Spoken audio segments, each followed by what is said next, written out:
Hello. I hear you guys are connecting. Okay. Waiting a few seconds. What's this here anyway?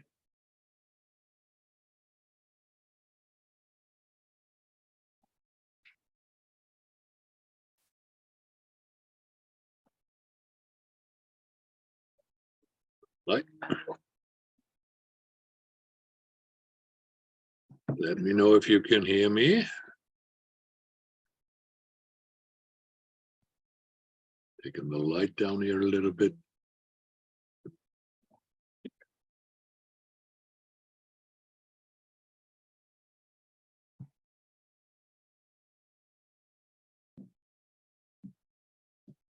All right, yeah, okay, I got the call, first confirmation here. Hi, Dave.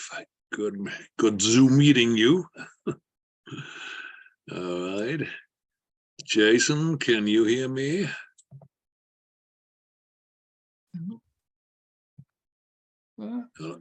Hello? Ah, Jason, okay, great. All right, then we do it via chat, whatever, no problem. We can do this very informally. As you see, I'm already dressed up for Thanksgiving. Not really, but happy Thanksgiving.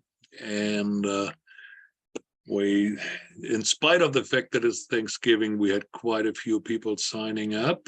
However, barely half of them here yet, so we're going to wait another, let's say, 1 or 2 minutes. Thank you both, all three. Anita is signing on too. Thank you all three for being so punctual. And hi, happy Thanksgiving, Anita. Guten Tag. Ja, danke für die deutsche Einladung. I was surprised. Oh, I don't know. Did that happen automatically? Did it send it out to you in German? Yes. Wow, unbelievable. I'm so technologically advanced. I didn't even know that. All right, good. Good having you here. Happy Thanksgiving. And that was actually the thing I totally forgot. I've been too Britified in the meantime. I didn't think it was Thanksgiving today. So this is probably going to be a lot more UK, Germany, and I guess my Italian attorney might drop in. So we're going to take it very quickly. This whole presentation today is in parts, I'm not going to say confusing, but it certainly proves my point from the ones that I've seen my seminars before, where I always quote William Goldman, the man who got 2 Academy Awards, one for writing Butch Cassidy and Sundance Kid, the other for All the President's Men, wrote Misery, and the book Adventures in the Screen Trade, which I can highly recommend. It's a little not old, but it's a couple of decades actually old, but still highly recommended. And he, of course, said, nobody knows anything. And as we will see, that has probably never been more true than in the situation that has arisen pretty much more or less exploding since 2019 with the streamers. But I'm not going to run ahead of myself here. We're going to be talking about distribution, especially in the light of how it works with the streamers and how to, if at all, getting in contact with them. Okay, we're having another guest coming in. I'm just going to make it first click and a quick welcome. And yes, feel free to turn the cameras on, off, or whatever, including your mics. We're going to do this very informally because we're pretty close to my favorite number of people. I always like doing it with between 8 and 12 people. A lot of times we have 20 and more, and it does get a little impossible to not mute, but today we can do this really casual. On the other hand, when we're going through the streamers and some numbers, I'm not trying to kill you with a lot of statistics, but of course I got to give you a bunch of numbers out there for a general idea. So you might actually have a pen and paper ready, or put the question straight into the Q&A. I might not be looking at the chat while I'm presenting, but we'll have enough time for a nice Q&A later on, all right? So basically, what we are talking about, of course, is the distribution scene that has been greatly effective by the change, just like the production finance of the situation with the streamers. But I'll be giving you a couple of ballpark numbers to start with, and this, of course, is referring to independent and studio films, basically to the ones that are getting a theatrical release. And half of those films are actually profitable. If you look at a lot of statistics, you usually hear there's one breakout hit and the rest of the movies never makes any money. And like with any statistic, it depends on your parameters. And of course, you know, don't trust any statistic that you haven't forged yourself. But a good number for the movies we're generally talking about are at 50% profitable. Horror is the most profitable genre. And if you think about Blumhouse Productions, for example, that's a very good example for producing very economically conscious and still having some good results, even though he's sometimes trying to expand. That definitely shows you this is something to consider. It really depends. We have a wide variety of people here, from industry to students. So make sure to put the questions in the Q&A later on if you have some more detailed ones. But these are certainly numbers here that give you a general direction on that we can work with. The top 6% of the movies account for 50% of the profits. That, of course, is not lastly due to the tentpole pictures. That is certainly a genre that most of us are not too involved in. You know, somebody just dropped dead. Sorry, I hope not. I hear some noises. Okay, somebody might. Okay, go back. The bottom 6% account for half of the losses. So that means there is at least a partial recoupment for a lot of these films out there. And that also shows you the importance of a proper plan for distribution. The seminars, especially from students or people that are pretty new in the business, they don't really think about a distribution plan, about recoupment. Everything is about making the movie. But if you're making a movie, and if you're especially trying to find investors for it, you will always already have a good distribution plan in place.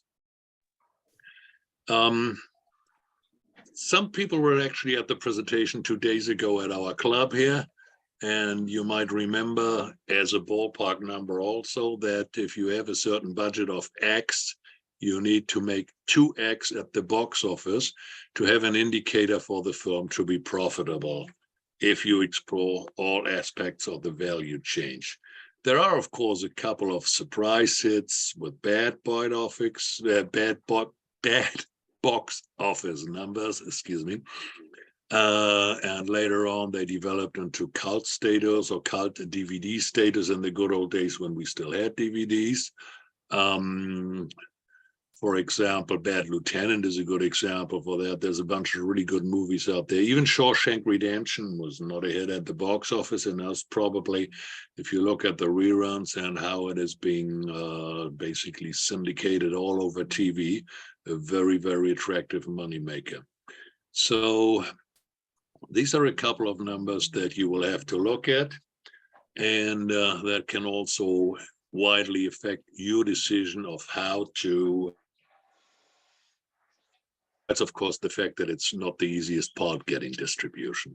So you got to keep in mind that there are basically, especially when it comes to writing your business plan and so on, that there are 3 stages of distribution. It's the licensing, it's the marketing, and it's the logistics of bringing the film to the theater in front of the eyeballs that we all need. So where do you find distribution? How do you go about it? Those of us who have been in the festival circus know there's a lot of distribution agents out there that, of course, can, provided it is a reputable festival, it can give you certain exposure. I see an incredible inflation of film festivals out there. And if you go, for example, on Film Freeway, I don't even know how many it is by now. I think in the good old days, we used to have about, and that was even a lot, about 4,000 film festivals. Pretty much every little city had one. Now there's a lot, especially over the last 3 online festivals. Preferably with a big name like New York or Los Angeles or Hollywood in the title. And what they do is they basically cash in the submission fee and then give you, if you're very lucky, they even, sometimes even they kind of sell. Have a nice little statue here for the first place. We will send you that. Those festivals and all the amounts of general festivals are 99% worthless. You will have to, of course, concentrate preferably on the big ones like the Cannes Film Festival, like Berlin, like Toronto. But that, of course, is very hard to get into. And it's a very similar situation to what I will be describing in the context with the streamers, the access. How do you get there? So there's a very small chance. However, that is the one that's reputable and that can help you getting your film distributed. The other part, of course, and that happens a lot of times in connection with the festivals, are the markets. Then there are producer representatives out there, sales agents and distributors. Generally, I would go to sales agent and distributors. Producers reps are out there, and it's pretty much like the festivals. Probably, I'm not going to say 99%, probably only 98.9% are either crooks or schemers, dreamers, like Skylar Moore calls a lot of people in the business, and justifiably so. Especially producers' representatives, unless they have a verifiable history of achieving success, will only do one thing. They will, most of the time, even ask for money up front. And, excuse me, in 9 out of 10 cases, just add an extra layer of commission percentage on whatever your expenses are. So, especially if they ask for money up front, there's one definite hardcore and very hard line, but the only true line in this business: do not pay any advance money. If somebody is really serious, you can always do something. Just offer them twice what they are asking for in the case of success, if that is a number that's still viable for you. But do not pay any money in advance in this case. All right. So generally it's the sales agents and the distributors. Unless you're asking a question, please mute yourself. I have a couple of background noises here every once in a while. Of course, feel free to ask a question in between, just like I said, with a small circle here. And after now the sales agents, which is basically for worldwide sales, except for what's called domestic. And when you hear domestic, that of course refers always to the US market. The sales agents then generally handle the rest of the world and find distributors in the local jurisdiction. I also get the question all of the time, so I'm kind of repeating this. And since we have a very broad range of audiences, especially today, I might say one or two things that are already very familiar to you, but stop me if I'm rambling too much, all right? Okay. After that, and recently, is the aggregators that have come into the business, and the aggregators will definitely take over a bigger part of our presentation today. The aggregators are the ones that bring your firms online. So when do you approach the sales agents preferably? You can already do that at the financing stage. If you have the right materials for that, that's a whole presentation in itself, and I'm not going to get into that, but you can start, and especially if you have an established connection or a recommendation, there are sales agents that, besides the fact of giving you very valuable sales estimates that are coming in very handy for a business plan, they might also come in the rare case, as a co-producer or as an investor. On the other hand, of course, the festivals and the markets, here AFM, I have it in first place, and it always used to be my favorite market. Things have changed a lot over the last couple of years, not lastly, of course, as we all know, thanks to COVID. However, they've also limited the market, the access to the market, and I've had a little feedback. I didn't go this year, so I can't really talk about it. We might be, excuse me, might be able to do that later on in the Q's and A's, but it is definitely one of the bigger markets. Next, of course, to Cannes. EFM is the European film market in Berlin in February. It is basically, from a business standpoint, recommendable. I try to avoid Berlin. You don't want to be in Berlin in February. Another disadvantage of some of these markets, or EFM especially, is that it's in so many widespread locations, and in February you have to get into your, well, I'm not wearing a fur coat, but if you're lucky you wear a fur coat, and you might actually need one there. So you get dressed, undressed, move on in the snow, in the cold. It's you gotta like that kind of thing. And it's not like for example, I don't know, the Band Film Festival, where you get to go to snow up there. To ski, yeah, to snow too, yeah. All right.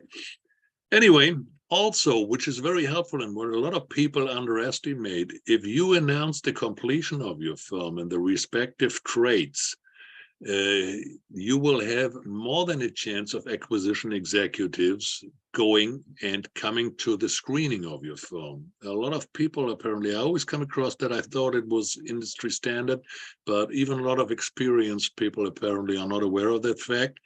The acquisition executives track the progress of every film, each film and every film, and from the bigger agencies and companies, they are basically forced to view anything. Of course, they might run out or they might not like it, but basically, if you announce it, they are coming, not in droves, but you get definite exposure out there.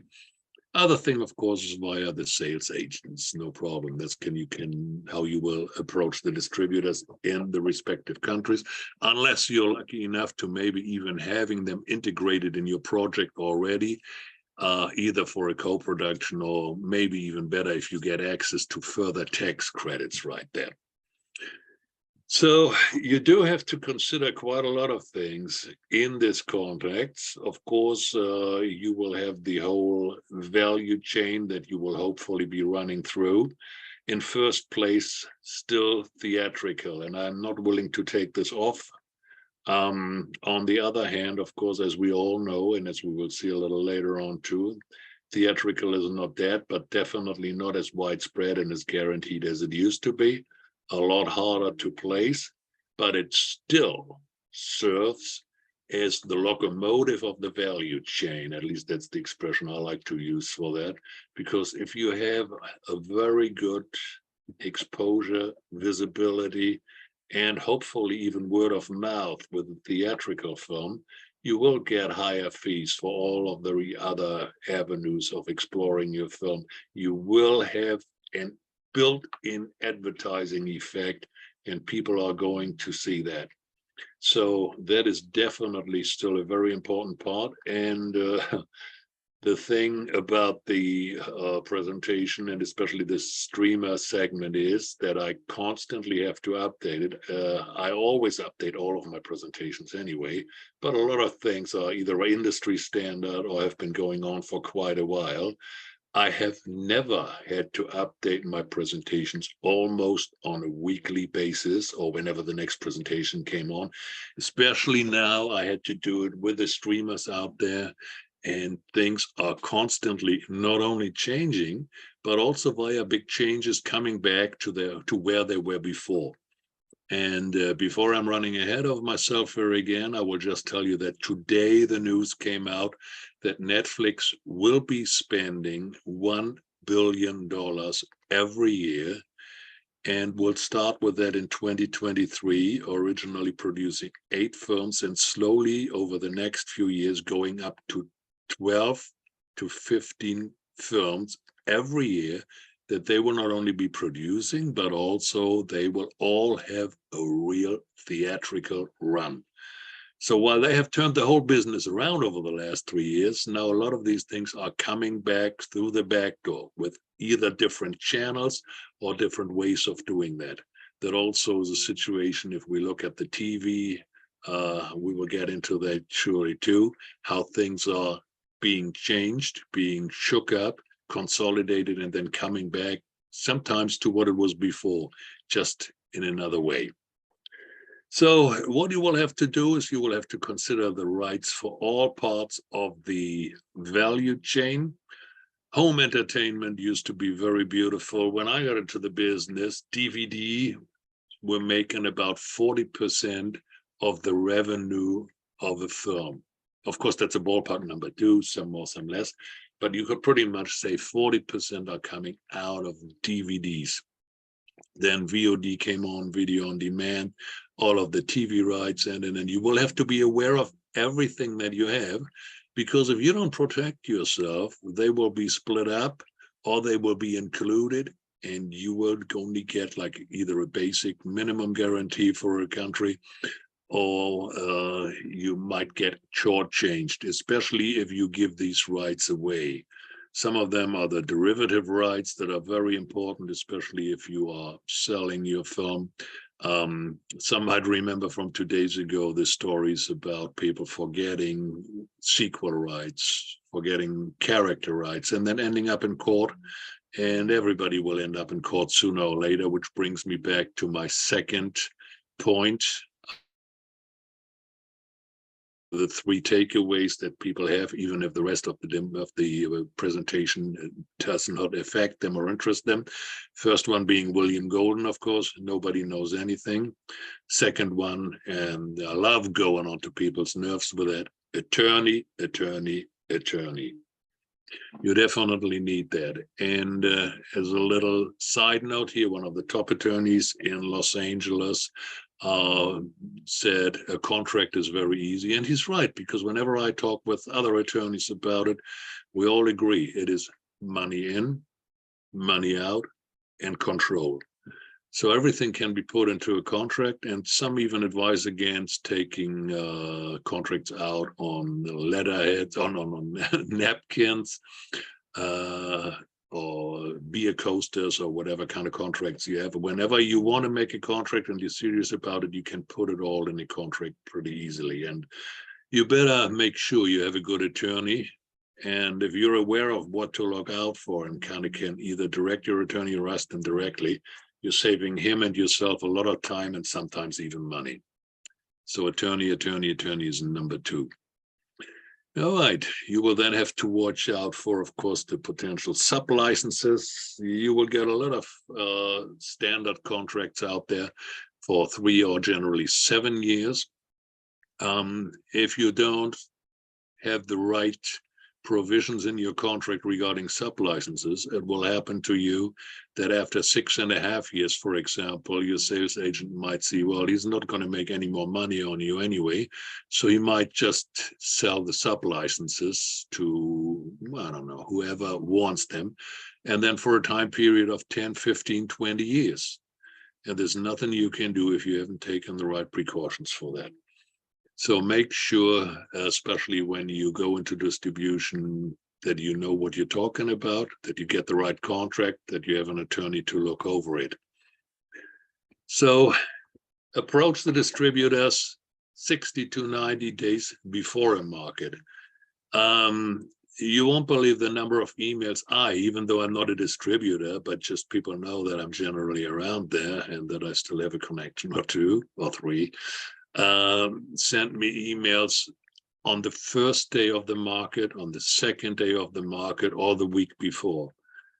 You can pretty much be sure that everybody's booked solid, and you can't just stumble in there. And there's not the time for that, and there's not a chance. If you don't prepare it 2 to 3 months before, or let's be very conservative, 6 weeks, you pretty much don't stand a chance. That's just one of the points. The actually much more important point is to investigate the distributors. Do your due diligence, find out who they are, what they have done in the past, especially also if they even handle your genre. There are a couple of ones that are really good, for example, in like, let's say, drama, some in music, whatever, or music films. But find out what they've done in the past and ask around about them. If you see somebody had their film distributed by them, try to, you can find it on either IMDb or when you watch the credits. Try to make contacts, try to get testimonials. That certainly helps, because especially in the distribution business, let me say that carefully. Some justifiably so. A lot, of course, because we all know there's not one among us who doesn't have the very best movie ever, or the very best project, or the very best script. So that, of course, leads to some unhappiness too. And as we know, nobody knows anything. Even if you have the very best thing out there, it might not just be a success right away. But if you have somebody who knows the genre, who has handled that before, and who has a good reputation, a reputable image here, and a lot of good testimonials, look at that, verify that. It will save you a lot of trouble later on. Always make sure that they only license the territories that they serve directly. A lot of the bigger ones will pretty much be connected worldwide. But a lot of times they will also find somebody that will then go in there and sometimes might charge you a double fee. So you will definitely in your contracts make sure there's no double happens. And if you have a slate or a library or anything else, always try to avoid cross-collateralizing. In short, cross-collateralizing means if I have a very successful film from you and I would owe you $1 million and I have 3 that didn't make any money, I would take the losses and run against it. So that can definitely cost you a lot of money. On the other hand, that's another one, that's the third of my rules. What's your motivation? A distributor is, of course, always interested in capping his risk too, and twisting things in favor of his position instead of yours. So the best is if you can possibly align those situations, all right? Percentages vary. As we've seen 2 days ago, for example, we can say pretty much anything in commissions. The studios might charge, sometimes even themselves, up to 30 or 34%, as we saw in the Mel Gibson case, 34%. But the distribution is, in the best case, for example, if you have theatrical, about 17.5% if you make a rent deal with the studios. Remember then there's a conflict of interest that the studios are probably more interested in selling their own films than the one where you just rent the distribution pipeline. But that is definitely quite a high number between, and that's best case 17.5%, maybe 10, 15 if you have like another line of business, but you won't be making any money. But 30% is more the number. And that money, of course, goes off the top before any profits will ever show up. Which leads us to your film, which is a waterfall of rights, expenses, commissions, and extras. In the Hollywood accounting seminars, we will go in detail into all of that. But we've seen those cases, and I could offer you now the participation in 10 movies from Star Wars to Harry Potter over Big Fat Greek Wedding. All of those movies together made $7 billion at the post office. Sorry, Dr. Freud. I should go and then kill the turkey. It's Thanksgiving. Apologies. Of course, it's the box office. So they made $7 billion at the box office, and until today, 0 profits. That, of course, is another topic, which is a thriller if you're interested in numbers. So important for you is to not put the same slide in as I did before, but it is, it was virtually not existent a couple of years ago. And when the first presentation came, this is why I still have that slide here, there were about a few companies out there, iTunes, Google, Amazon and Netflix. Netflix, of course, being number one here. We had very, very few back then. And the big advantage, of course, with Netflix, we will get into that. But the dream and the question that I get all the time, especially talking about Dreamers, is how do I get my film into Netflix? How do I apply? What do I submit? And this is actually taken from their website. You might have perused it quickly. There are no ways of just sending in your script or even your trailer or your film. Netflix only accepts it through a licensed literary agent or a producer, attorney, manager, or entertainment executive with whom we have a pre-existing relationship. As Skylar Moore calls it, the anointed people.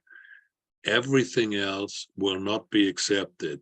So you have basically no way of getting in here unless you really have somebody who does have a, and they are.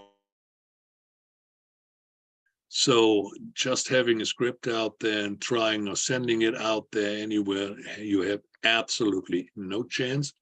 You would certainly have to, oh, can you hear me? Yeah. Yeah. Okay, Yeah, great. yeah, Sorry. yeah. You have been cut away a few times, but it's okay, you know. Oh, it did? Sorry, it shouldn't. I actually have, well, okay, sorry. So not only are they being swamped with it, they also will have probably no opportunity to get in there. You will not be getting into Netflix like this unless Netflix decides to purchase your whole film eventually when they come across us, because of course they are buying. They are also producing, and just like I said before, they are spending $1 billion from next year on. They've already spent a lot out there.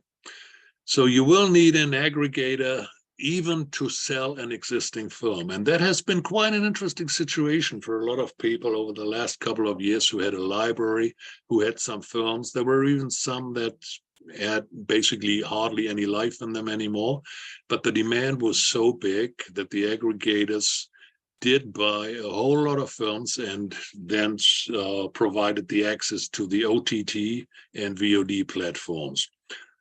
Films, of course, have to conform to technical specifications, and the aggregators did all that, took care of that for a relatively small fee or for a profit share. So compared to a lot of other expenses and high rates and high expenses in the business, the aggregators were actually kind of interesting, especially if you had a finished film and most of your tech specs were okay by then.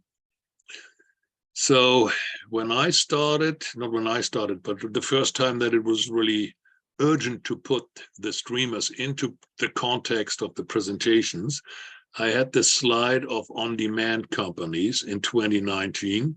There were basically 10 ones. Out of these, some are no longer existent. That's why I don't have them in there, but most of them are still around here. And on top of those 10s, since then, like I said before, I constantly had to update, to change, and to put more and more names on there. So where we are today is not only the number you see down there. Today it's way over 2,500. This, what I have down here, is another line that I had in the meantime. I just let that in because we're basically getting now to today, where we have these numbers just for the SVOD. You know, when it all came out, and you've seen it in the beginning of the presentation when I just put VOD here, and that was basically video on demand. In the meantime, the acronyms have basically exploded. We have TVOD, transactional video on demand. We have SVOD, subscription. And then a little later, and already for a while now, we also have AVOD, advertising video on demand. And not only that, we also have the so-called linear TV, you know, the good old TV like you used to know it, that somebody provides the programs at a certain time where you can watch them. And they are now going into what is called FAST. And this is advertising supported streaming, free advertising supported, FAST. And it's basically nothing else or nothing different from the good old TV where you used to have those big fat boxes. It's only delivered now via the internet. And that kind of confirms what I hinted at before, that a lot of these things are changes and through the back door going back to what we had before, just under the expansion of additional ways of seeing. So we had the regular TV, we then had cable. It was still linear because, of course, it was one provider in general, HBO among them, one of the top ones in the good old days, cable platform. Then the delivery went over the internet. And this is exactly what's happening. And now with FAST, we have all the channels, Paramount and NBC being among the top there, that show the same program that you could have gotten over even before the flat screens, one of those big fat boxes and a terrestrial antenna. You can now receive that, but you just watch it over the internet. So again, everything is changing. And a lot of things are coming back or turning around, just like, for example, Netflix now is producing and turning into a studio here. The numbers that we see here are extremely high and very current. Of course, they constantly go up a little bit. They used to go back down for Netflix for a while, but they've recovered pretty quickly. In that context, it is also very important to check the parameters under which numbers are important and reported, because just the number of subscribers coming back doesn't necessarily mean that the same money is coming back. When your territory is not the US or the UK with the high rates, but maybe in some Middle Eastern country or some other countries that have much lower prices, your general revenue, your total revenue will of course be a little less than supposed. However, these are good numbers for the orientation, especially if you are looking at the stock prices for an eventual saturation of the market. More important is the sheer number of subscribers that we have here. And if you take a look at these numbers and add them up, it gives you quite some frightening, in a good way, numbers. Next to the streamers, we have the AVOD, the AVOD streaming services. And something that might surprise most of you is the fact that YouTube is actually the most popular of these platforms. YouTube is the most watched one. Second most watched is actually Facebook right now. Peacock, NBC Universal is very good up there, just like Roku. And Roku, of course, has, among others, the advantage of being the manufacturer of a lot of boxes. So it's automatically on there, but they still need the access to get in there. Same goes for Tubi, very, very good numbers so far. So if you see that, you will notice that a lot of people don't even watch regular television anymore. The most surprising fact, probably, like I said before, YouTube. Interesting little anecdote here in this case for YouTube and distribution in that context. If you don't have the right contracts or you don't have the right agreement with your distributor, it might happen to you what happened to a friend of mine who produced a film for a little less than $1 million in Iceland. And for a while, he didn't even know why people were complimenting him on his movie until he found out that the distributor had put his film on YouTube, interrupted by 17 ads. So that kind of confirms what I said before, something you might want to keep in mind. You can never even think as bad as things come. So you have to be prepared. You have to be aware of the tips, the tricks, and the potential traps. But going back to the fine numbers, the good ones, and the money-making numbers here, you see, of course, how well we are doing and how big the market is. So the whole OTT video streaming in the United States revenue for the end of this year will be around $120 billion. Globally, it will be almost 2.5 times as much.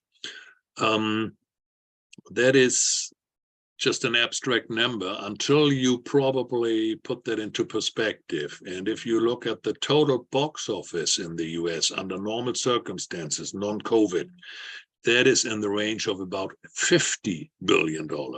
So that shows you the importance and the power of this market here. If you then take a couple of looks, if you then take a look at a couple of numbers down here, excuse me, you will see that the global revenues here for AVOD are expected to exceed 180 billion, which is also an indicator that the subscription model, which basically means you have to find a lot of people willing to shell out 7, 8, or 9 pounds or dollars per month, might not be quite as attractive from a certain level on as the advertising income, because the advertising market is unbelievably big, as you can see alone only here for this is just only the AVOD. If you take linear TV on that, all kinds of other advertising in the media, that of course is probably surpassing that by 3 times the same. So you also see that how much more important AVOD will eventually become or can become, especially for the bottom line of the vertically integrated studios. The global revenues for subscription-based video here, which is basically what Netflix, what Disney Plus, what they all are doing, is expected to reach 80 billion, which is a whole lot less than 180 billion here. So the transactional video on demand, basically meaning you download and buy 8.8 billion, which is still a good number considering that this is the replacement for what DVD used to be. And it has certainly taken at least a part of the money that were lost through the non-DVD existence. So let's briefly look at Netflix. Maybe not so funny if you were the owner of Blockbuster. I can't believe this. What's happening here? Can you hear me? I just got a little notice. It's unstable. Can you hear me? Right now I can. Okay, great. Sorry, I just got a flash up here, connection unstable, which is strange because I'm even on, well, anyway, if not, just put it briefly and quickly in the chat. Thank you and sorry for the little disturbance here. So if you were, of course, Blockbuster, it's not so funny for you because Netflix offered itself for sale to Blockbuster for $50 million in the year 2000. And Blockbuster was laughing, but you know, there's at least the German saying, Anita, you certainly know it. Whoever laughs best.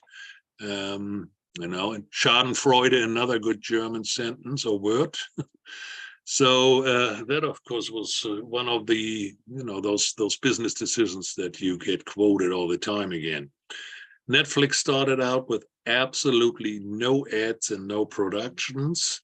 And especially having no ads was one of their advantages. So it's kind of funny to now watch how the streamers are gradually putting more and more ads in there, or offering cheaper tiers for the audience for lesser money with ads, or ad supported, even as AVOD or fast as the ultimate return to normalcy, whatever that may be. They were also in the beginning, of course, not producing, but already in 2019, Netflix produced 124 films, which was then more than all the studios together. These are, you know, probably, hopefully, all surprising facts, or even more hopefully, if you're so deep into the business, you already know that would be even better. But I always, as the ones who know me already know, I like to shock a little bit and then take it from there, because there is hope.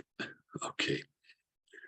So what we're seeing here is, of course, a growing competition, and that, of course, has led to some of the, I'm not going to say bidding wars, but if you look at the prices that, for example, Apple TV has paid, or for The Irishman, some of the productions out there that nobody else would finance under the normal, or what used to be normal economics of the film business, they, of course, have a totally different approach, and also, I'm not going to say different bookkeeping. That could give them a worse name in Hollywood accounting than they deserve. But the economics are just different, because if you don't have to spend for a theatrical release the prints and advertising, which are between 50 to 150 million easily, but if you just put the news out there that you're having the new Scorsese film, you get so much media attention and eyeballs lured to your programs already, that you have totally different metrics in this connection here. So what we're also seeing is the change from linear TV via cable and satellite to OTT, which stands for over the top, and I still don't know who and why they ever came up with it, but apparently that is the headline for all of the video on demand channels. And as you can see here, VOD split into STA in subscription, in transactional, and in advertising. All now onto FAST, which is basically the advertising supported free TV. So what we're seeing is just a change of delivery channels. We're seeing a lot of the same things, but we're seeing a widening and a broadening, which generally is good for the media industry. Of course, we always have that since the days of video, when people said this is the death of the theaters. And right now, the situation, especially thanks to COVID, for the theaters is still pretty dire. But there are some good numbers coming out of there, and theatrical will still be, hopefully, the leader.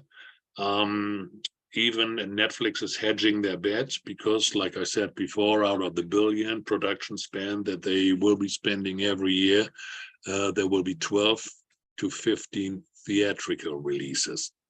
And also in some of these cases, the theatrical window will be widened.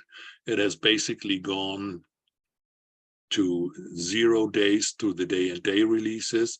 Sometimes if there's a theatrical, it's about 2 weeks.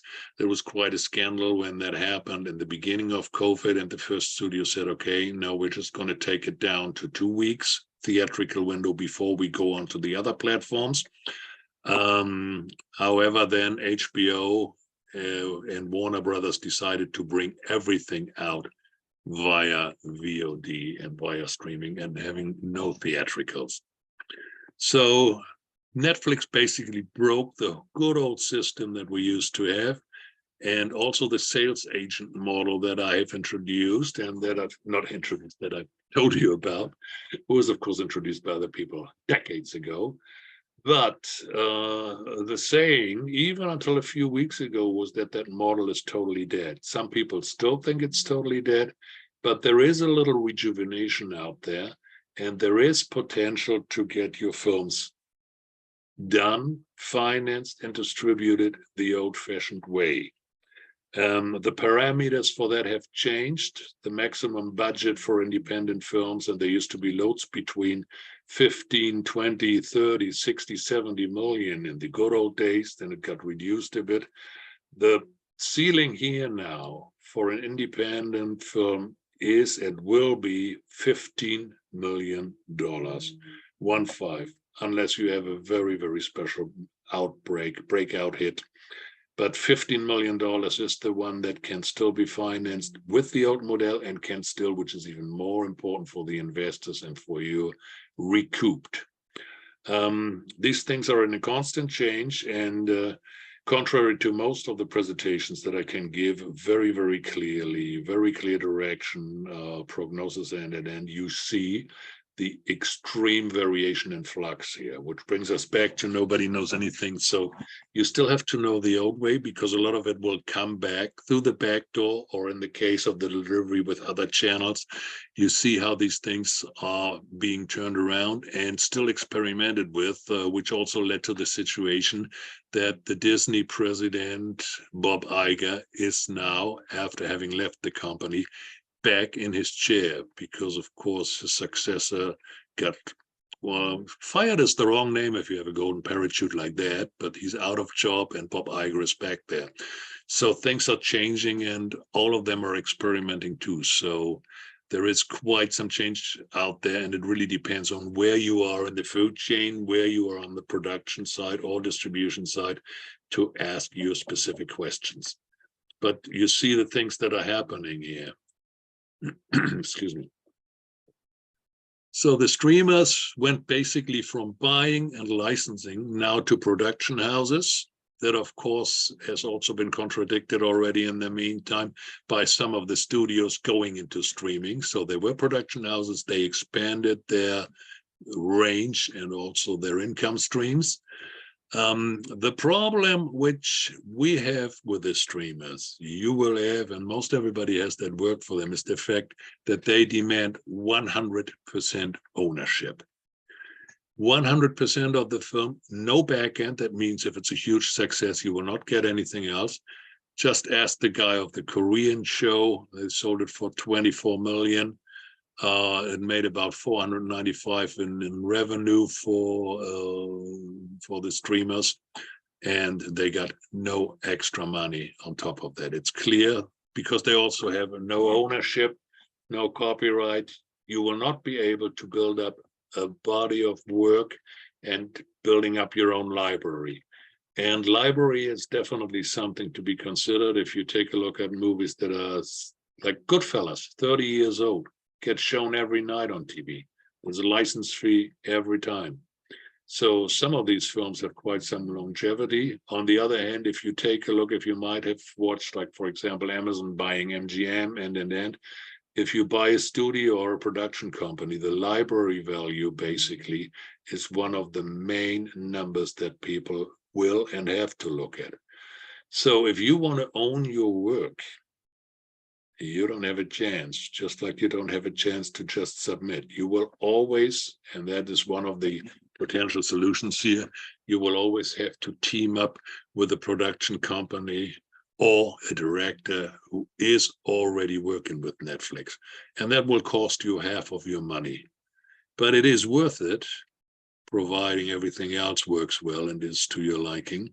I'm not a mathematician, but I still remember that 50% of money is a whole lot more than 100% of nothing. You will not be getting into that business on any other way. So if you're very lucky, you find somebody who gives you a fair share, but you need this connection to even be heard. And everybody who's in the business more on the production side or on the distribution side knows how many submissions go out there. Or even if you ever, people just think you can help them with something, you get so many requests. You can imagine that then somebody like Netflix, who literally sits on billions of dollars and is known for having big fat coffers, does get approached. You have no way of getting in there.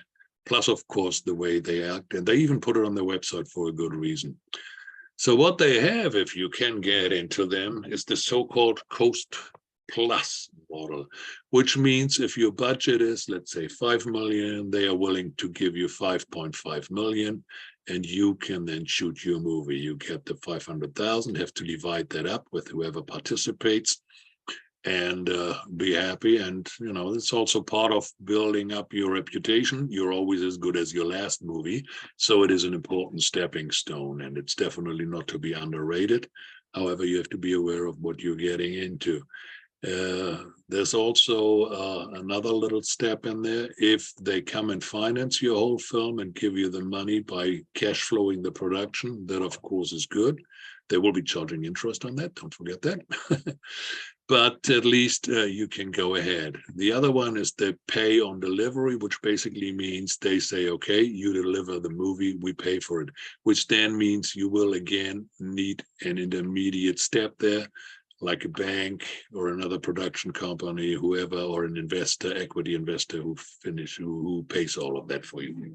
So you see, things have changed greatly, yet partly remained the same. So you will have to be open. You will know how things are, how they can work on this side. You will have to, especially if you want to work with the streamers, know exactly what rights you have and what rights you're giving you up, what position is there, and what pretty much only way is there to get to work with them.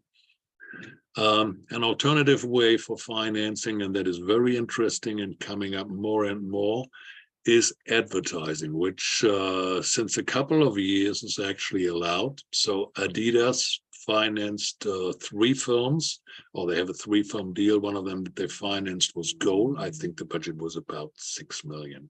I'm quite sure about that right now.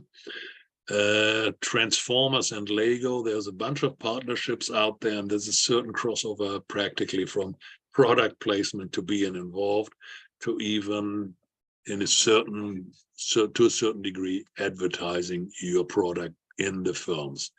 That is something that is developing more and more. Nobody is really talking about that. I've hardly ever heard anybody mentioning it, but there's also, especially on the size of the product placement companies, I know of at least one section where somebody's handling nothing but that. And it's a huge market. If you take a look again at the numbers that are achieved in advertising, if you take a look at the advertising market and revenues, think back a couple of slides when you saw how much money was coming from advertising compared to subscription. There was more than 2.5 times as much, pretty much. So that's a huge market, and that's what you have to be on the lookout from. And that's what also explains why the streamers are partly changing their business model. No advertising, and that was actually the big fun. But now you will have to put up with advertising. Why? Because money talks. All right. So the other thing, basically, that we shouldn't be forgetting is the binge watching that the streamers were offering. And they have one problem with it, because that doesn't really keep the people tied to their platform as long. And on the other that I see out there, and that I can certainly apply for myself, it has a certain charm to be waiting for 1 week to get the next episode instead of just getting an episode dump. And episode dump is another topic which also even then expands. Think about it. There is no need for example, shows, especially if you are not talking about films now, but TV shows, for, let's say, all of the episodes of 2.5 Men, or well, what's the good one called? Anyway, I can't believe it. I can't think of any TV shows right now. Big Bang. Yes, Aggie? Hi. Friends, thank you very much. Thank you. Yeah, exactly. So these huge successes that make a fortune, or Seinfeld, everything, and fortune in syndication and going from TV station and being sold and licensed out there. That, of course, is something that doesn't happen if the streamers finance that. And that leads to the situation that, for example, all the creators are losing one of the biggest money sources. So there's actually a lot of things that you will have to be on the lookout for, because there's attempts to change that. And one of them, which actually just happened this week too, is the fact that Ben Affleck and Matt Damon are opening their own production company, pretty much modeled after what United Artists back then, trying to get a back end out there. So there's a lot of developments out here in both directions that nobody can really prognosticate exactly where this is going. So what I like to say is the fact it is called film business, especially to the ones who come from the artistic side and not like me from the money side. It is called film business for a reason. So these things are constantly changing, sometimes coming back. And of course, when things go to the negative for the artists, for the guilds, for the residual, for the unions, then there's a strong opposition. So we will see how this all works out. The good thing certainly is that there's huge, huge money out there.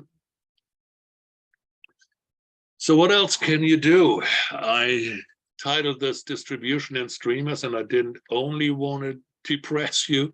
And also I know that a lot of people are talking about smaller movies. Of course, we all are, or pretty much. And there's one alternative, which a lot of people do not consider, which would be self-distribution. And I'm not going to go too much into detail right now, but I just added here the example of a real film that was shot for less than $1 million. And I added up here the expenses, as for example, to rent a cinema for 1 week, get the special, the virtual print, get the certificates and the permits, renting the drives, getting a publicist, getting even Miracle Entertainment was it in this case. They coordinated the deal. You have a couple of radio ads, you have Facebook ads, you buy posters, and you have about 35,000 in expenses right here for about a week long in the cinema. So if you are lucky, like in this case, they grossed about £100,000. Our enemy, the tax goes off right in front, so there was still 76,000 in the pot. Cineworld took their cut, which is, I think, very high in this case here, but you know, everything's negotiable. But anyway, off the box office, as a break, as a ballpark number, is always half of the money gone. So in this case, it was 65. So there was 26,000 still in the pot, and an additional screening came in at 19,000. So they made $45,000 profit, and they had to pay no fee on top of that. They didn't have to pay a sales agent. If you now even look at a $100 million film with $100 million spent in prints and advertising, most or a lot of these films make zero money theatrical. So making some money here from theatrical is already potentially an advantage. And if you have smaller films, or if you just have a budget that is very viable, and that's also why it makes sense to even consider horror films, you have a good chance of recouping quite something of your money, or even turning a profit. In this specific case here, there were also 50K from BBC, a minimum guarantee out of Germany and out of Greece. So that worked all together quite well. These are the numbers in the same time, in a bit less than a year, that he made on the respective streaming circus. He had this movie on several of the films via the aggregators, and made, and that's also interesting, look at that, he made 95 pounds of Google, but 20,000 out of Netflix. So you definitely want to make sure you get on the big ones here, which is not that hard. You can sometimes, for example, even Amazon, you used to be able to upload your own film if you have the text specifications and everything done. However, also here you will notice that over time the conditions do change, and a lot of times you're making less money than you're hoping for. But this added up to another 35,000 anyway. So there was a total income here with the US tax credit. It was 160,000. He made 88,000 in TV, 45,000 in the UK theatrical, as you remember, 34,000 on the video of demand. It was sold, and that's also a market that is underrated, but it was sold to the airlines for 32,000. And he did go theatrical in Germany and in Greece. It was actually a Greek producer here in this case. So that's why he had this relationship with Greece. Made some money on the DVD, even had somebody, a friend of his, that made a screening in the US, a UK screening on top of it, and some speaking fees. He did some very clean bookkeeping here. I don't even know if anybody else would have put the speaking fee in there, but of course every cent counts. And that is almost 400,000 pounds out of this year within 1 year of money coming back on a film that was about 800,000, 700 and something. So that's a lot of info right now, and we will do the Q&A in a minute, but it's definitely worth mentioning here, especially in the light of how do you make the money, what gets you money, how can you do it for a budget.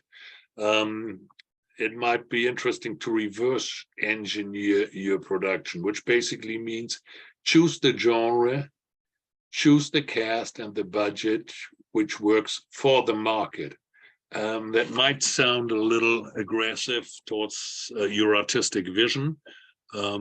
Please don't misunderstand that or hold it against me. I come from the money side, but you will have to keep that in mind, especially if you want OPM financing, other people's money in there. They will see what you're spending the money on, and they will see how they can recoup their investment. The other point to keep in mind are that the streamers do have different economics, and that will, of course, basically come back to you. They have different economics, so they will either pay differently, you will be making different money. You will have to know what you're getting into. I don't mean to diss it as negative as it sounds right now, but I will have to honestly keep some over-optimistic dreamers from just thinking, oh, I'll sell my movie to the streamer and then everything is great. You got to be very much aware of that.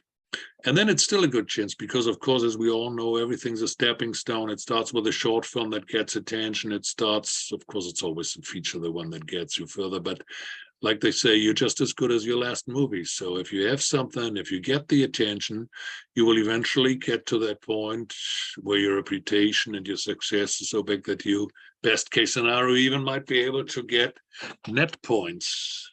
Or was it gross points? Who remembers? Anyway, of course, gross points. So net points are still, like Eddie Murphy said, monkey points. Let's not forget that. But to keep in mind also is the fact that the release window, especially with day and date releases or thanks to COVID, has shrunk to potentially 0, which means there will be no money coming in from theatrical. You will be missing out on the PR of theatrical, but you will also be missing out on the sometimes very high expenses for that. And then a lot of things, of course, have changed with COVID, which means we can't really give you any clear indications of where the theatrical will be going. What we do know is that production costs have gone up about 20%. People say 10 to 15, but whenever I hear somebody saying honestly in connection with that, they say 20%. So that's certainly a ballpark number that's should be taken into consideration. And here's the tax dollars at work. That's one of my favorite pictures. I shot off the Palais in Cannes. It is Arte, which is the TV station combined from France and Germany, and they generally have always one of the biggest yachts in the harbor. Not in 2022, though. I was actually surprised they seem to have cut back. But for years, they had this nice little boat there with your tax dollars at work if you're French or German. And with that, I kindly ask you to unmute and grill me. All right. I'm going in the chat right now, so maybe I'll see some question. Okay, yep, all good. I hear you, buddy. That was the good one, but then occasionally I drop out. I apologize for that. I really don't know why. I even hooked it up to the Ethernet here, and I should be at least 50. I really don't know. Maybe it's because we have storms here, so maybe it's that. And the UK is, just as we know, sometimes a fourth world country. So apologies for that. I wonder if we should start adding special...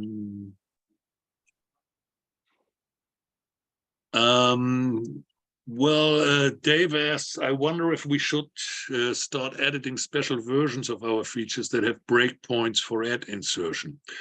Well, basically, I would leave that. I wouldn't even think about that at this stage. The aggregators will definitely know if there's any requirements like that. But as you hear with my stuttering, I'm not too sure about this. It's a good question. I will look into that and I will take note and then get back to you. But at this point, I would rather tend to say no. Aggie, hi. What was the difference between gross points and net points, please? Well, gross point.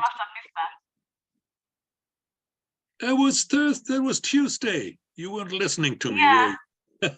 No, I came late, if you remember. Sorry. Okay, good seeing you. Okay.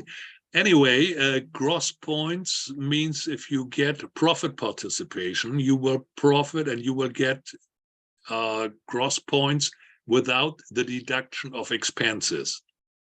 There are some expenses, of course, that get always deducted, but basically from, like, let's say the movie makes 100 million in rentals, which goes to the sales agent in that case, or the studio, and you will then get, for example, 5 points. Then you would get, theoretically, now to make it easy, out of the 100 million, you would get 5. But if you get net points, they deduct everything from expenses to distribution, to the budget, to whatever comes in. Gross points basically means that there's not the expenses being calculated towards the break even, and net points means after all the expenses are being paid. Does that answer your question? Yes, perfect. Thank you. Excellent. So basically means you have a fair chance of making some good money extra. Okay, so it's like gross salary and net salary, where you absolutely, yeah, it's totally the same. Hollywood accounting and Hollywood bookkeeping is not only strange, it does adhere to some of the good old rules. Okay, if you want to unmute yourselves, feel free. I see some people are still you. Can I ask a couple of questions about the... Hi, Jason. Yeah. Yeah, hello. Can I ask a couple of questions about the like the film finance markets? Would you sort of, because the way I kind of understand it is that there's a possibility to go say with this kind of, say, the script alone or a finished film. What about with regards to, say, completion funding? How many like maybe sort of studios or production houses or distributors are there for, like, with potential to give you completion funding for film? Means you've started shooting and you've run out of money during a production, or yeah, so say you had like all your principal photography, but then you needed to pay for editors and like the post-production practically. Yeah, so yeah. So say yeah. Well, that's an investment, and generally the approach that comes to mind first would be to go to post-production houses. And if you're lucky enough and they like your project enough, they might be willing to work on deferments, basically saying, okay, we're doing it, but then we get a share of the profits of the copyright depends on how clever they can negotiate and how clever you can negotiate. So you will then come for a deal to basically let them work and repay them after the fact. Okay, yeah. That would be the first approach, yeah. Mm-hmm. And And of so course, you can look for investors with a business plan for that. But investors, it's, you know, it's there's a lot of people out there selling you seminars how to find investors, and it's basically all the same. It can be limited to its hard work and never give up. Start with friends and family and move up from there. So everything else is, you know, there's no secret formula. That's all BS. So in general, then the film markets, they are for completed films. No. You can basically go there. Like, for example, if you look at AFM especially was probably one of the markets where a lot of films, especially in the good old days, were done with a good poster and a good idea, and then put together in the golden days. Of course, it was still a lot more work than it sounds now. But no, if you just have something, and especially if you already have finished principal photography, you're a whole lot further in the process. Just what they do is they sell the finished films. They also sell films that have not been made.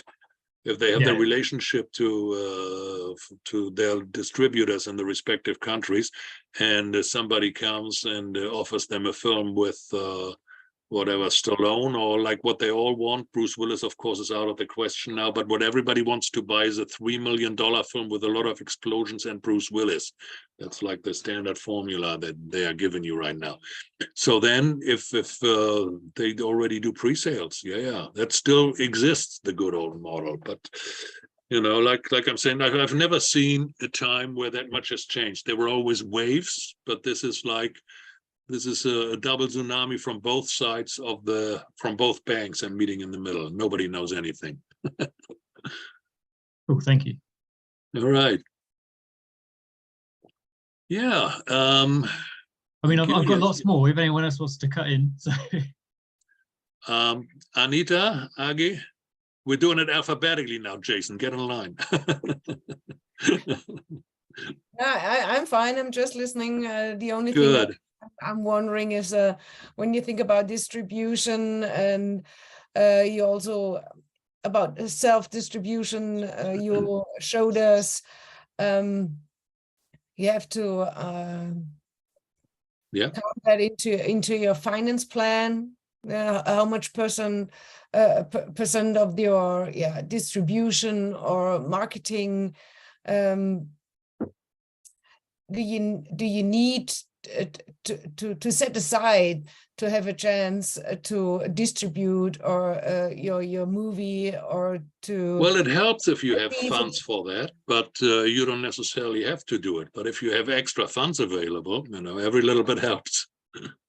Yeah, not just funds, just in case you don't get the fund, you need the money to do your marketing.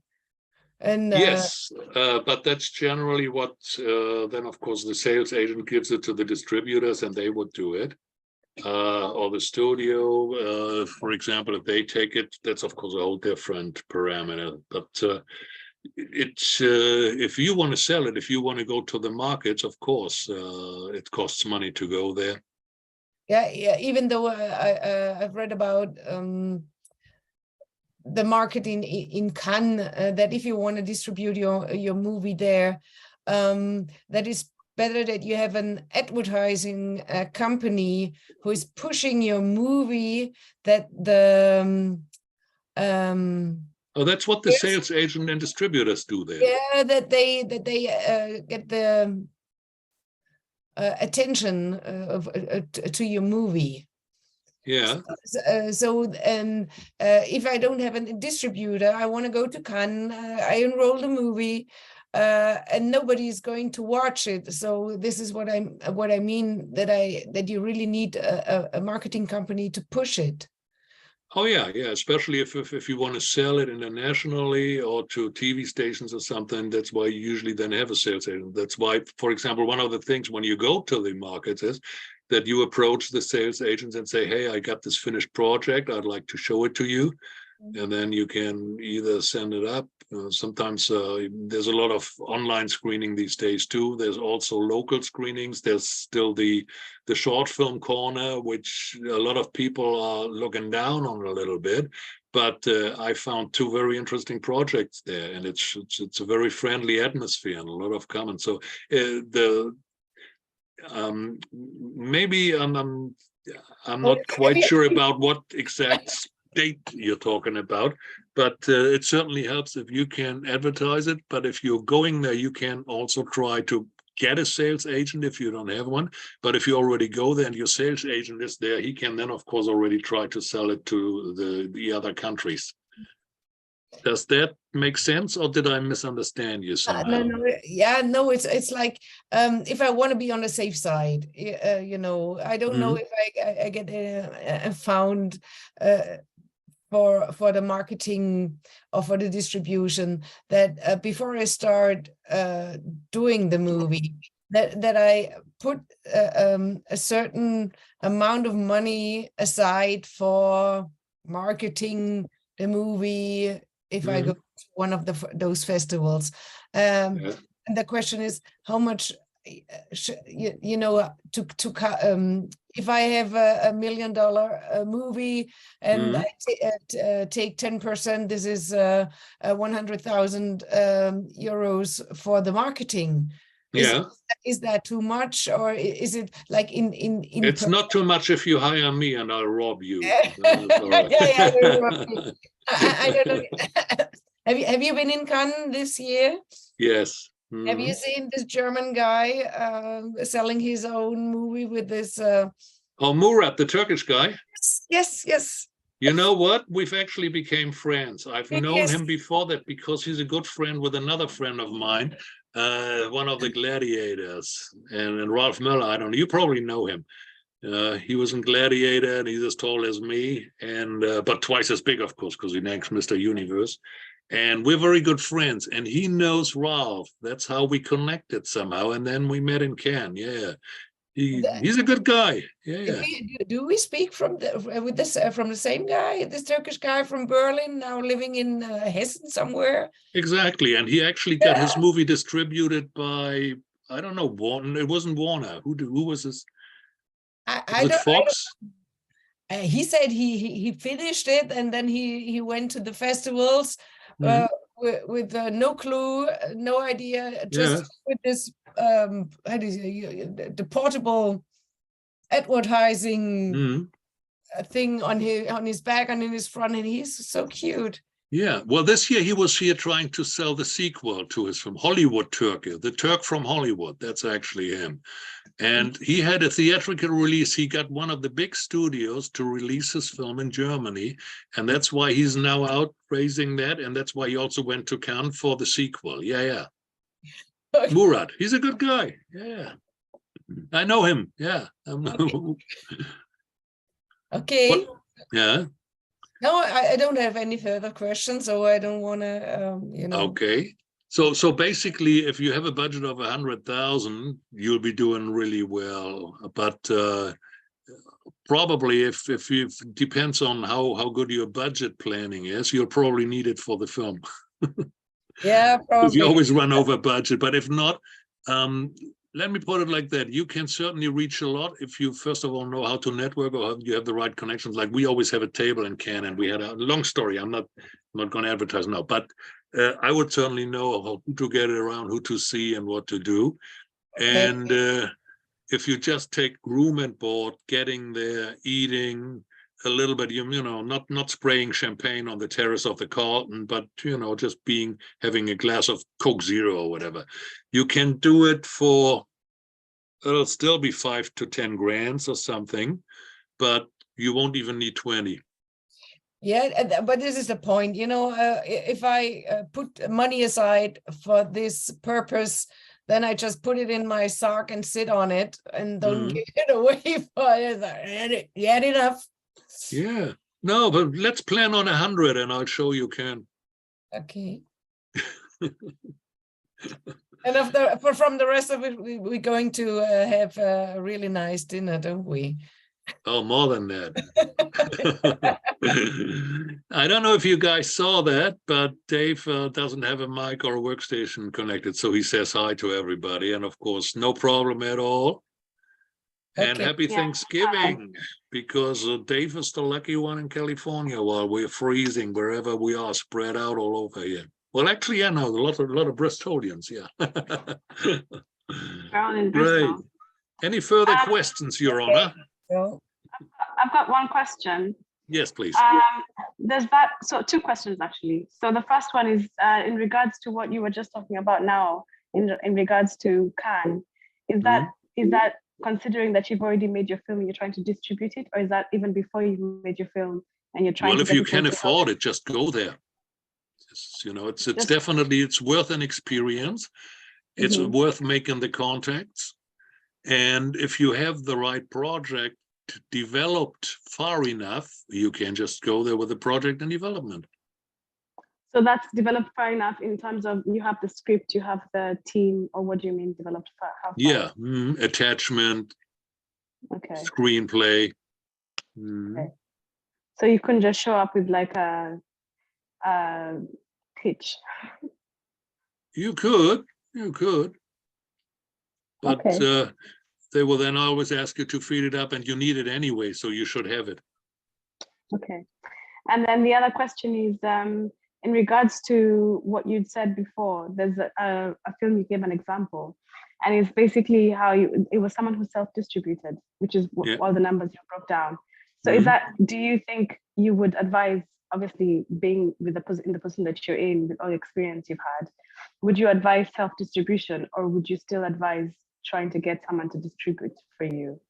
Well, always you get, guilty by association. So if you have a strong partner, like for example, this Murat guy that Anita just spoke about, he got a theatrical in Germany. I mean, that's quite something. So if you have anything like that, I would certainly advise to take that. Plus, of course, you have the power of the marketing machine, you have their experience. If you then have the right attorney, then you should be okay. You gotta limit the downside. All right, cool. Thanks very much. Yeah. Dave has another question asking me what's my favorite festival, and wishing IFTA had kept late February for AFM instead of trying to kill MIFID by moving to a late fall. Yeah. I still love the American film market and the idea of it, because it's all very much concentrated. It's fantastic weather. But the best, and even though I'm not the biggest fan of the French or France, is definitely Cannes. Cannes is the biggest one, has also the advantage that everything pretty much is around the Croisette or in the Palais, especially when it comes to the bigger companies. Everybody's sitting there. Everything's in walking distance, on the other hand, with a beautiful area. So Cannes is the biggest and probably my favorite. If AFM was never a festival anyway, it was just a market, or just, with all due respect, I actually think AFM should put some effort in it, especially in the light of the lesser and lesser visitors that they have. But if they could connect it, and it's basically in Hollywood, Santa Monica, it's right around the corner. So if they would combine that with a festival and some decent premieres and stuff, that would certainly add to their whole thing. As for moving it, I don't know, did they want to kill MIFID? Yeah, probably. That makes sense. I liked it when it was in November, actually, because the weather just got bad everywhere else, and it was before Christmas.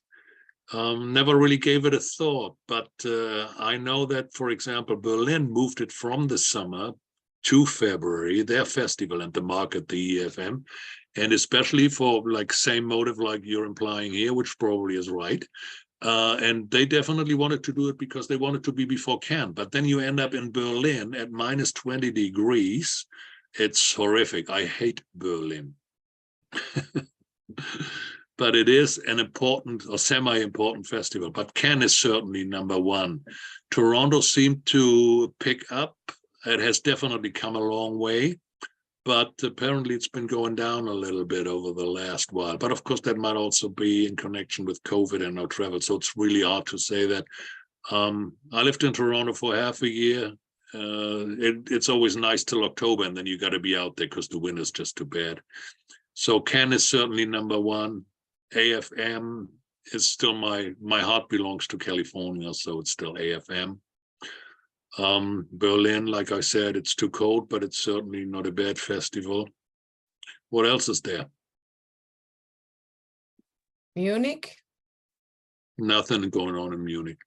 Yeah. But sorry, Anita. But there is a festival, you asked. I know, there's one in Hamburg, and I was actually born in Hamburg, and I took a photo of that like a couple of years ago when I was still going to Hamburg a little more frequently.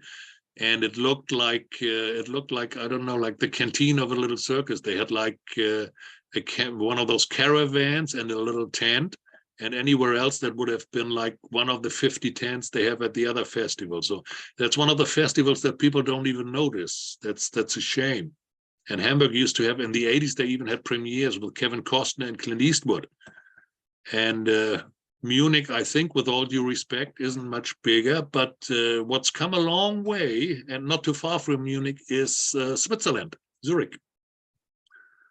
One of their sponsors is one of the big banks. He's married to the lady who's not the bank, but the guy, one of the top bankers is married to the lady who is in charge of the festival. And Zurich has come quite a long way. It's definitely, I haven't been there.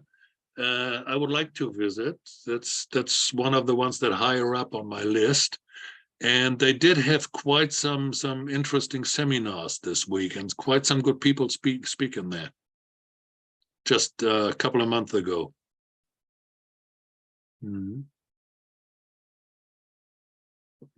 Yeah, and as you see in the chat, not all fests have markets attached. Of course, that's correct, Dave. Thank you. Yes, of course. AFM did try to tie in with AFI's Film Fest. That's true, but I'm not sure it really worked out that well. I am sure it didn't work out well. So you're right, Dave. They tried, you're right, but that never really came to any bigger fruition. Yeah. And then, of course, what they did at first, they didn't, they let everybody into the lobby. Now nobody gets into the lobby anymore unless they are accredited. The year or a couple of years before, they changed it. Nobody could go to the pool unless they were accredited. And there were a lot of people sometimes that just came for a day or two and were still pretty productive, but they all don't come now. And AFM has been pretty expensive this year, I think. Then some of the good people that I met, like even up to Gary Busey talking about good people. He just used to drop by for a day or something. Or what's the guy in The Whale? Brandon Fraser, and the other guy who did Blacklist. Can't think of his name right now. I always get those actors mixed up. It's embarrassing. Don't tell anybody. So they used to come by like for a day or with a project and all of that. Yeah, Casa del Mar, good point. Yeah.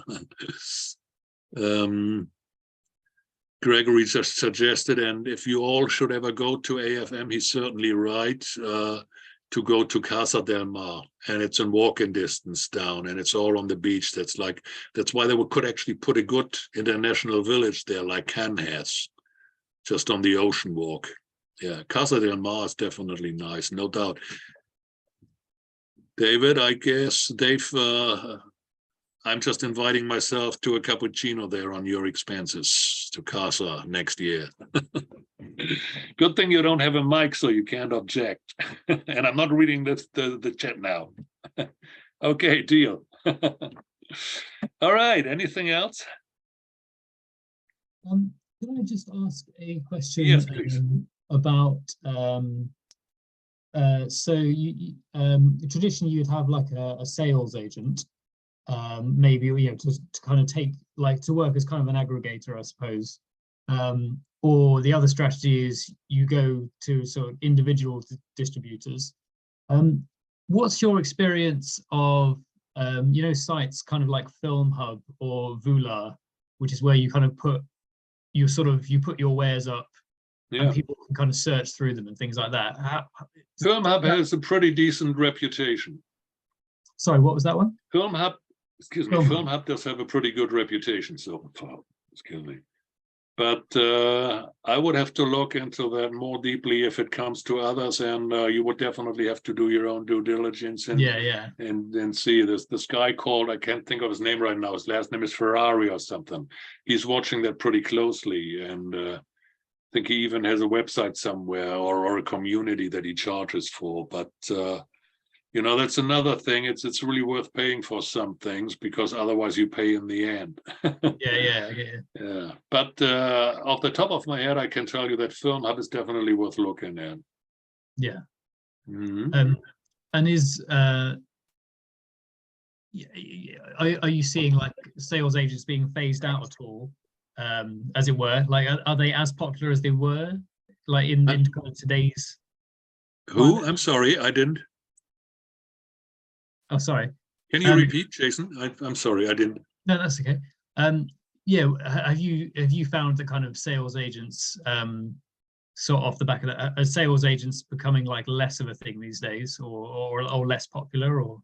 No, not necessarily. It is just they are pretty much out of the deal when you deal with a streamer. Yeah, I get you. Yeah. Well, so then it's a whole different ball game. Yeah. And then, of course, there might be eventually crossovers, because when the streamers produce, they will probably try to kind of monetize it in other markets eventually too. On the other hand, they even have local production houses now in Germany, the UK, Italy, Spain. So anything goes. Yeah. Cool, thank you. Because a good and reputable one is still very helpful, especially if you have an independent firm. Yeah, no doubt about that. Yeah, sure. Yeah, and aggregator then is the other one who brings it on the OTTs, on the internet, to say it even. Cool, yeah, thank you very much. All right, great. Anything else? Then I can oil my voice now. I will have a, oh yeah, I pretend to be Britified. I make myself a tea because it's going to go. I'm afraid I have to go. So thank you very much for this. It was very good, obviously. Good seeing you again. Yeah. Yeah, good to see you. I'll be in touch. Great. I have loads more I'd like to discuss, but yeah, I have to go. Nice to see you. No all. problem. Okay, bye, Aggie. Jason, thanks. Good seeing you again. I'll be around. Yeah, Anita? thanks for. Sorry, Jason. Yes. So I'll say, yeah, thanks very much for sort of inviting us along off the back of Tuesday. Yeah, much appreciated. Great, thank you. Cool, thank you very much. Anita, auf Wiedersehen. Ja, tschüss, einen schönen Abend. Danke gleichfalls. Und ich melde mich und vielleicht sehen wir uns in Cannes. Yeah, unbedingt. And Yeah, Dave says goodbye via the chat. So Dave, bye-bye. Bye. See you soon. Let's keep in touch. And yeah, I'm looking forward with Mike and Cam. No problem, but it was easy. I'm glad you liked it. If anybody wants to write me a testimonial, feel free. But of course, no pressure. And especially happy Thanksgiving. Yeah. I write it in German. Is that okay? I speak German very well, but it goes noch nicht so schnell. Yeah.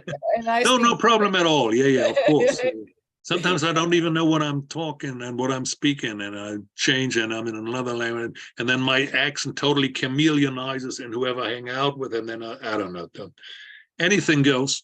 Yeah. Just don't write it in Polish, Turkish, or Farsi. All right. Thanks a lot. Good night, everybody. Night. Bye. Bye-bye. Thanks a lot. Bye-bye. Yeah.